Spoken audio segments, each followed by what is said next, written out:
जय हिंद दोस्तों, तो क्या हाल है। मेरा नाम है विकास। तो आज मैं आपको रासायनिक अभिक्रियाएं एवं समीकरण के सभी महत्वपूर्ण प्रश्न बताने वाला हूं। क्लास 10th साइंस अध्याय 1। ठीक है, बहुत ज्यादा इंपॉर्टेंट है और 2023 बोर्ड एग्जाम में आ सकते हैं। तो चलो देखते हैं। सबसे पहला क्वेश्चन तो बहुविकल्पी है। उसके बाद मैंने यहाँ पर आप देख सकते हो कि भाई अति लघु उत्तरीय प्रश्न लिए हैं और फिर और लघु उत्तरीय प्रश्न लिए हैं, आप लोग देख सकते हो। ठीक है, बहुत सारे क्वेश्चन मैंने शामिल किए हैं और इंपॉर्टेंट है सभी ये। तो चलो देखते हैं यहाँ पर सबसे पहला क्वेश्चन क्या कहता है। प्रश्न नंबर 1, Fe2O3 + 2Al अभिक्रिया होती है तो Al2O3 + 2Fe बनता है, मतलब ये अभिक्रिया होती है।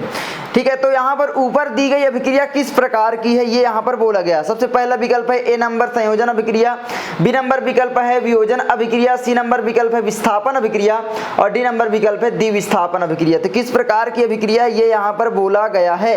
तो आप यहाँ पर एक बात देखना कि जब यहाँ पर आयरन जो है इससे अभिक्रिया ये कर लेता है इससे, और आयरन को ये विस्थापित कर रहा है, आयरन हट रहा है ना, आयरन एकदम अलग हो जा रहा है। तो यहाँ पर कौन सी अभिक्रिया हो जाएगी, तो वो हो जाएगी वियोजन अभिक्रिया नहीं बल्कि विस्थापन अभिक्रिया। ठीक है, वियोजन में तो केवल वियोजन होता है एकल पदार्थ का। विस्थापन में क्या होता है कि एकल जो होता है, एक पदार्थ जो ताकतवर होता है दूसरे पदार्थ को विस्थापित कर देता है, उसके यौगिक में स्वयं उसका अपना स्थान बना लेता है ना। उसके बाद आगे बढ़ते हैं। लौह चूर्ण पर तनु हाइड्रोक्लोरिक अम्ल डालने से क्या होता है। सही उत्तर पर निशान लगाए। जब लोहे के चूर्ण पर तनु हाइड्रोक्लोरिक अम्ल डालते हैं, ध्यान देना यहाँ पर बोला क्या गया है कि जब आयरन जो है, आयरन की अभिक्रिया होती है हाइड्रोक्लोरिक अम्ल से, यही बोला गया है क्योंकि लौह चूर्ण का मतलब आयरन। तो क्या बनता है, तो यहाँ पर बनता है FeCl2 + H2, मतलब समझ रहे हो क्या बनता है। तो आयरन क्लोराइड बनता है और हाइड्रोजन गैस विस्थापित होती है। तो यहाँ पर ए नंबर विकल्प है हाइड्रोजन गैस एवं आयरन क्लोराइड बनता है, तो यही वाला विकल्प आपका सही हो जाएगा और सारे विकल्प आपके देख रहे हो गलत हो जाएंगे। तो आपको आराम से देखना है कि किस तरीके से प्रश्न पूछ रहा है, क्या कह रहा है, उसके हिसाब से आपको हमेशा उत्तर देना है। देखे मतलब देखो बहुविकल्पी है तो कोई रटने वाली चीज नहीं है, आपके अंदर अगर लॉजिक है तो आप आराम से कर लोगे।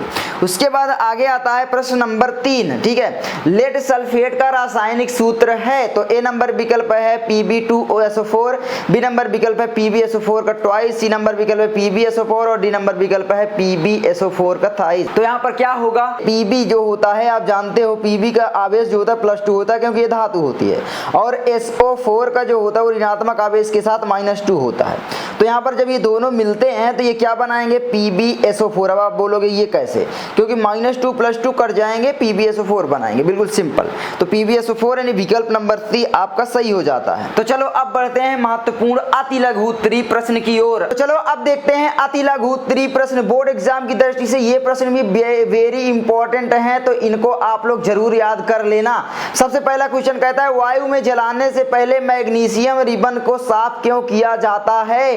तो वायु में जलाने से पहले मैग्नीशियम रिबन को क्यों साफ किया जाता है। तो यहाँ पर सबसे पहला क्वेश्चन का आंसर देखो कि भाई मैग्नीशियम रिबन की सतह पर उपस्थित मैग्नीशियम ऑक्साइड की परत को साफ करने के लिए दहन से पहले रेगमाल से इसे साफ किया जाता है। याद रखना, जब मैग्नीशियम रिबन का दहन किया जाता है तो रेगमाल से इसकी सफाई इसलिए की जाती है क्योंकि इसमें मैग्नीशियम ऑक्साइड की परत यानी एक कोट चढ़ी होती है बाहरी सतह पर, वो साफ हो जाए इसीलिए रेगमाल से रगड़ रगड़ कर इसे साफ किया जाता है। उसके बाद आगे बढ़ते हैं। अगला क्वेश्चन है प्रश्न नंबर 2, लोहे की वस्तुओं पर हम पेंट क्यों करते हैं। ये भी बहुत सारा है, लोहे की वस्तुओं में हम पेंट क्यों करते हैं, उसे जंग से बचाने के लिए, है ना। जंग को जो कहते हैं वो कहते हैं संक्षारण, कोर्सन आप जानते हो अंग्रेजी में।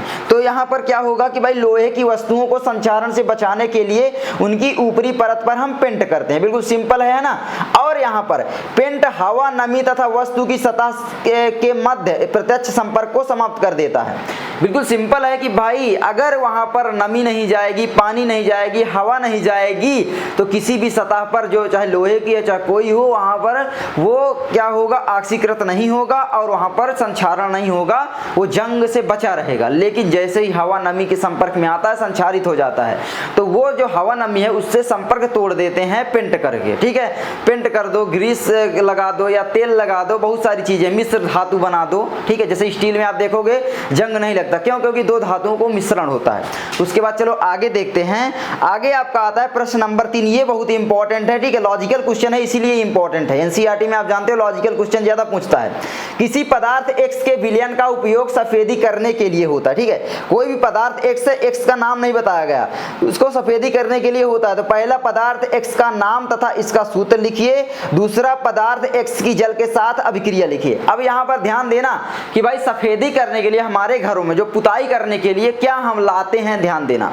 सबसे पहले हम तो लाते हैं, पहला यहाँ पर क्वेश्चन है उसका आंसर होगा कैल्शियम ऑक्साइड, ठीक है। अब इसको बोलते हैं कैल्शियम ऑक्साइड, याद रख लेना, बहुत इंपॉर्टेंट है कैल्शियम ऑक्साइड, ठीक है। अब यहाँ पर एक बात ध्यान देना, ये क्या बोला कि जल के साथ एक्स की जो है अभिक्रिया लिखना है।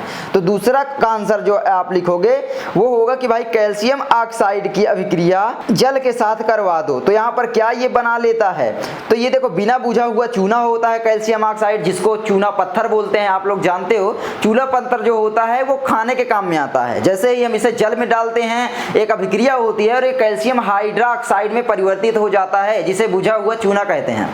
तो यहाँ पर कैल्शियम हाइड्रोक्साइड बनेगा, आप लोग ये याद रखना CaOH का ट्वाइस, ठीक है।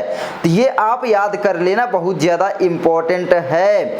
अब यहाँ पर क्या होगा, प्लस ऊष्मा भी निकलती है, याद रखना ऊष्मा छेपी अभिक्रिया होती है। ये ऊष्मा छेपी का मतलब है कि ऊष्मा निकलना। तो अब यहाँ पर एक बात और बताना चाहूंगा कि जो कैल्शियम हाइड्रोक्साइड है ये क्या हुआ, बुझा हुआ चूना बन गया है ना, चूना पानी आप कह सकते हो। अब जब इसकी अभिक्रिया होती है कैल्शियम हाइड्रोक्साइड की अभिक्रिया, ठीक है, जब इसकी अभिक्रिया कार्बन डाइऑक्साइड से होती है तो ये कैल्शियम कार्बोनेट बनाता है, CaCO3 बनाता है, ये आप लोग याद रखना। तभी आप लोग देखोगे जो घरों में चमक होती है वो 1-2 दिनों के बाद आती है, क्योंकि जो चमक कैल्शियम कार्बोनेट में होती है वो चमक कैल्शियम ऑक्साइड यानी कैल्शियम हाइड्रोक्साइड में बिल्कुल भी नहीं होती है। तो कैल्शियम कार्बोनेट में बहुत चमक होती है, जिसको हम खड़िया बोलते हैं, चाक कह सकते हो। तो इसीलिए घरों में पुताई करने के बाद 1-2 दिनों बाद चमक आती है, आपसे क्वेश्चन पूछ सकता है।